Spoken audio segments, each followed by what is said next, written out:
रुमाली पाककलेमध्ये तुमचं खूप खूप खूप मनापासून स्वागत। बाहेर मस्त रिमझिम पाऊस चालू आहे आणि मोह आवरत नाही तो म्हणजे भजी खाण्याचा। मग ते कोणत्याही प्रकारचे भजी असू देत। चला तर या पावसाळ्यामध्ये गरमागरम बेत तर झालाच पाहिजे नाही का।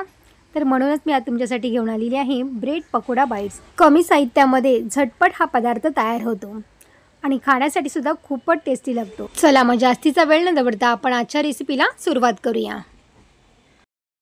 ब्रेड पकोडा बाईट्स करण्यासाठी आपल्याला लागणार आहे बटाट्याची भाजी।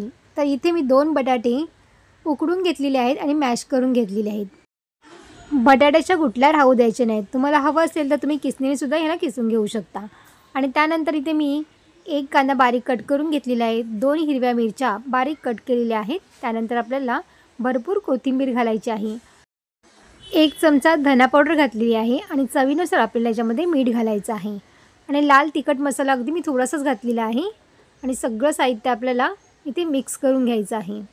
तर तुम्ही तिखट जर जास्त खात असाल तर जास्त तिखट जरी घातलं ना तरीही चालेल। तर 2 मिरच्या मी आधी घातलेल्या होत्या त्यामुळे मी इथं तिखट थोडंच घातलेलं आहे। सगळं आपल्याला मिक्स करून घ्यायचं आहे आणि तुम्ही इथे बघू शकता बटाट्याची भाजी आपली इथेही तयार झालेली आहे। खूप सोप्या पद्धतीने आणि सिंपल भाजी मी इथे तयार केलेली आहे। आता आपल्याला बेसन पिठाचं हे कोटिंगसुद्धा तयार करून घ्यायचं आहे। तर इथे मी 1 वाटी बेसन घेतलेलं आहे आणि त्याचबरोबर इथे मी 4 चमचे तांदळाचं पीठ घेतलेलं आहे आणि त्याच्यामध्ये काही मसाले घालायचे आहेत। इथे मी लाल तिखट मसाला घातलेला आहे अर्धा छोटा चमचा, त्याचबरोबर चवीनुसार मीठ घालायचं आहे। सगळं व्यवस्थित मिक्स करून घ्यायचं आहे।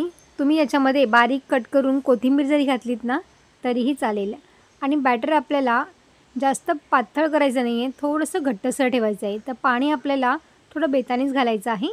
थोडं थोडं पाणी करून आपण ह्याला मिक्स करायचं आहे। त्याच्या गुठल्या पडू द्यायच्या नाही आहेत त्यामुळे आपण पाणी थोडं थोडं घालूनच मिक्स करायचं आहे बघा। तर तुम्ही बघू शकता बॅटर आपलं जास्त पातळही नाही आहे आणि घट्टसुद्धा नाही आहे बघा। अशा पद्धतीचं हे बॅटर आपल्याला पाहिजे आहे। तर आता आपल्याला लागणार आहे ब्रेड। तर तुमच्याकडे ब्रेडचे स्लाईस ना 4 ते 5 जरी असेल ना तरी तुम्ही 4 ते 5 लोकांसाठी हा नाश्ता पुरतो। तर माझ्याकडे सकाळी हा ब्रेडचं पॅकेट आणलं होतं, त्याच्यामध्ये फक्त इथे 6 ब्रेड उरलेले आहेत। तर त्या ब्रेडपासूनच मी आता हा नाश्ता तयार करणार आहे। सुरीने आपल्याला ब्रेडचे 4 भाग करून घ्यायचे आहेत। तर अशा पद्धतीने इथे आपण 4 भाग करून घेतलेले आहेत। बटाट्याची जी भाजी आपण तयार केलेली आहे हे आपल्या ब्रेडला लावून घ्यायचे, ब्रेडच्या स्लाईसवरती आपल्याला लावून घ्यायचे आहे बघा। अशा पद्धतीने ही आपल्याला जेवढी जमेल तेवढी आपल्याला ही लावून घ्यायचे बघा। दाबून असं हे मिश्रण लावायचं आहे आणि याच्यावरती आपल्याला दुसरा ब्रेडचा स्लाईस असं लावून द्यायचं आहे हे बघा। अशा पद्धतीने हा ब्रेडचा स्लाईस असं लावून द्यायचा आहे। तर बाकीच्या ब्रेडला सुद्धा मी अशा पद्धतीने ही भाजी लावून घेते म्हणजे पटकन आपले हे ब्रेड पकोडे तयार होतील। ब्रेड कापून न घेता आपल्याला ब्रेडच्या स्लाईसवरती अशा पद्धतीने जर तुम्ही लावून घेतलत ना तरी पण तुम्हाला सोयीस्कर जाईल बघा। जी पद्धत तुम्हाला सोपी वाटत असेल त्या पद्धतीने तुम्ही हे ब्रेड पकोडे करून घ्या। तर अशा पद्धतीने मी सगळं सारण इथे लावून घेतलेलं आहे आणि त्यानंतर आपल्याला हा ब्रेडचा स्लाईस याच्यावरती लावायचा आहे आणि नंतर आपल्याला हे कट करून घ्यायचे आहेत। तर बघा अशा पद्धतीने आपल्याला हे नंतरसुद्धा कट करून घेऊ शकतात। तुम्ही हे बाईट्स करण्यासाठी ब्राऊन ब्रेडचा सुद्धा इथे वापर करू शकता। तर अशाच पद्धतीने मी सगळा नाश्ता इथे करून ठेवलेला आहे। आता आपल्याला बेसनच्या पिठामध्ये घालून हे फ्राय करून घ्यायचं आहे। तर तेलसुद्धा छान गरम झालेलं आहे। गॅसची फ्लेम आपल्याला मीडियम ठेवायची आहे। मीडियम गॅसवरती आपल्याला हे बाईट्स तळून घ्यायचे आहेत। ब्रेड तळल्यामुळे तो खूप तेल शोषतो, पण आपण ही कोटिंग बेसनची केलेली आहे आणि त्यामुळे तांदळाचं पीठसुद्धा घातलं आहे त्यामुळे बेसन पीठ हे अजिबात तेल शोषलं जात नाही याच्यामध्ये आणि ते छान कुरकुरीतसुद्धा होतात। तर आपल्याला मीडियम गॅसवरती छान कुरकुरीत होईपर्यंत आपल्याला हे पकोडे तळून घ्यायचे आहेत। तुम्ही या रेसिपीला काय नाव द्याल? ब्रेड पकोडा, ब्रेड पॅटीस किंवा भजी? नक्की मला कमेंट्स करून सांगा। तर छान कुरकुरीत क्रिस्पी होईपर्यंत आपल्याला हे तळून घ्यायचे आहेत। तर तुम्ही इथे बघू शकता बघा मस्त एकदम क्रिस्पी झालेले आहेत।